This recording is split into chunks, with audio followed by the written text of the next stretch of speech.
The Advent movement of the early 1800s expected Jesus to return in the year of 1844. Jesus did not appear at that time.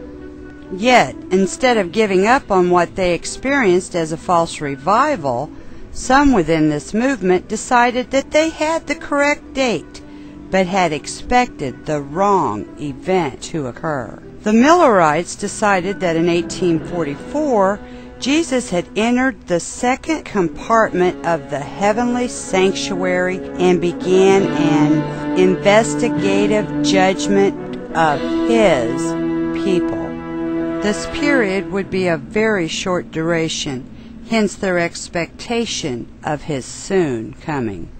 In hand with this doctrine, they taught that the opportunity for salvation for the world was over.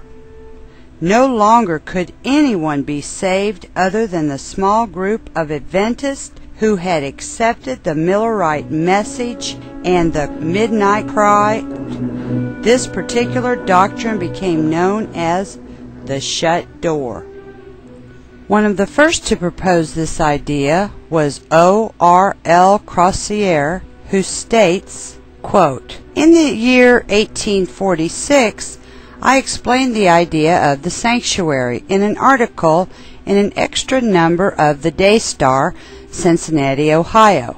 The object of that article was to support the theory that the door of mercy was shut, a theory which I and nearly all Adventists who had adopted William Miller's views had held from the years 1844 to 1848.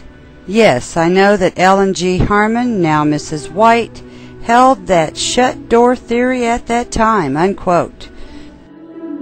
Another one of the early teachers of the shut door doctrine was Joseph Turner, quote, "But can any sinners be converted if the door is shut? Of course they cannot." The Advent Mirror of 1845.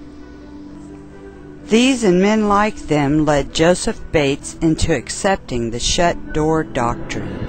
In the Review and Herald, August 19, 1851, Joseph Bates says, quote, "We understand that He was a mediator for all the world, ministering in the holy place, from the day of Pentecost, A.D. 31, until His appointed time, the end of the 2,300 days or years, the fall of 1844.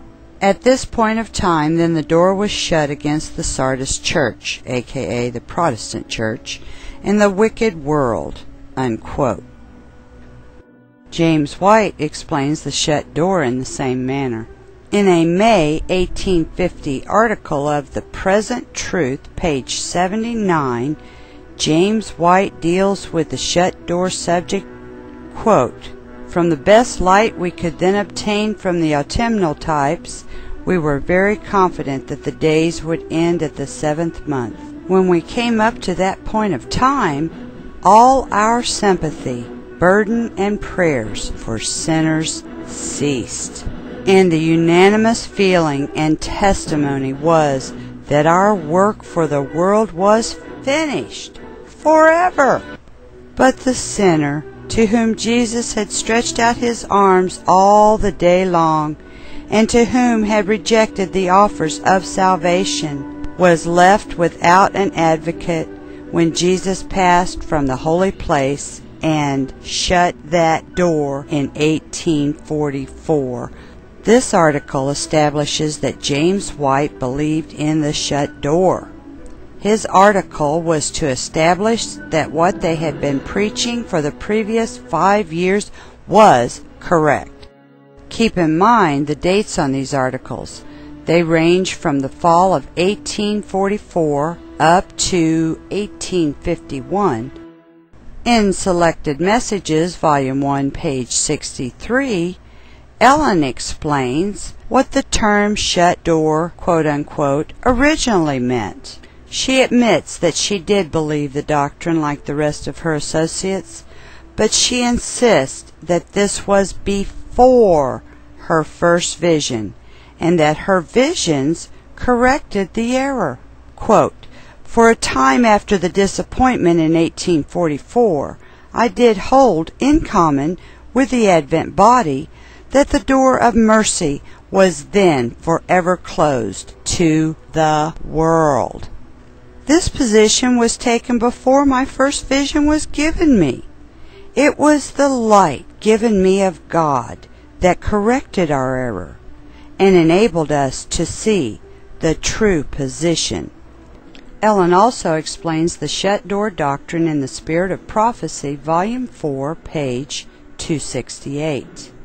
There should be no misunderstanding on what the term shut door meant for the Adventists in the years from 1844 through 1851, nor should we question the fact that all three of these aforementioned Adventists believed in this doctrine.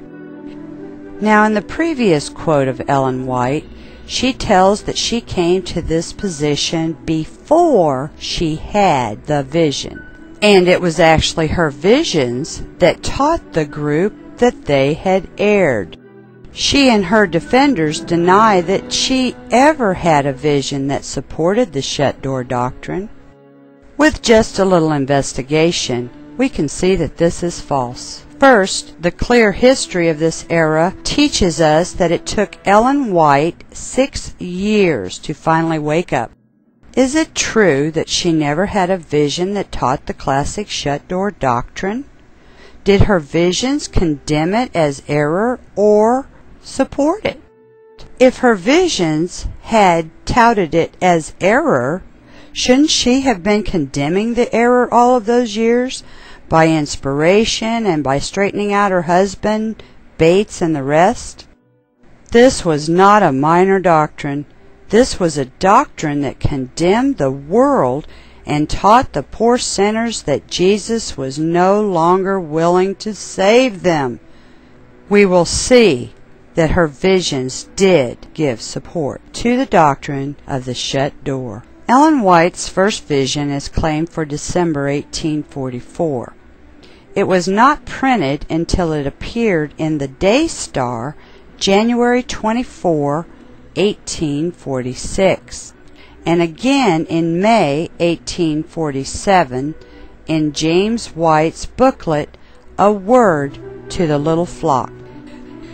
And I quote, "Others rashly denied the light behind them and said that it was not God that had led them out so far. The light behind them went out, leaving their feet in perfect darkness, and they stumbled and got their eyes off the mark and lost sight of Jesus, and fell off the path down in the dark and the wicked world below." It was just as impossible for them to get on the path again and go to the city as all the wicked world which God had rejected, unquote. What does the vision teach?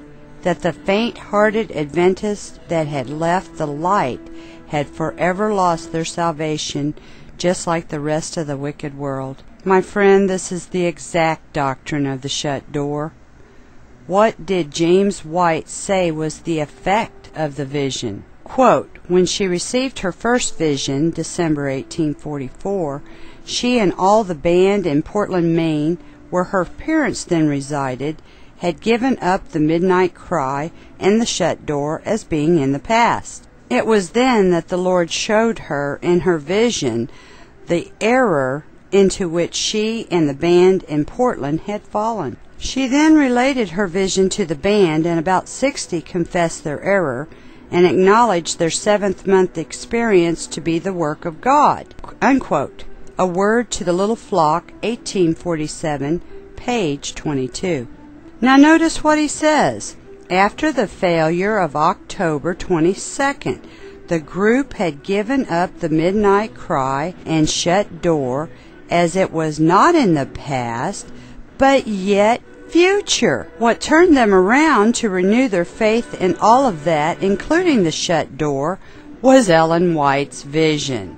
And the shut door that they had given up before the vision, and the one they preached following that vision, was that the opportunity for salvation for the world was over.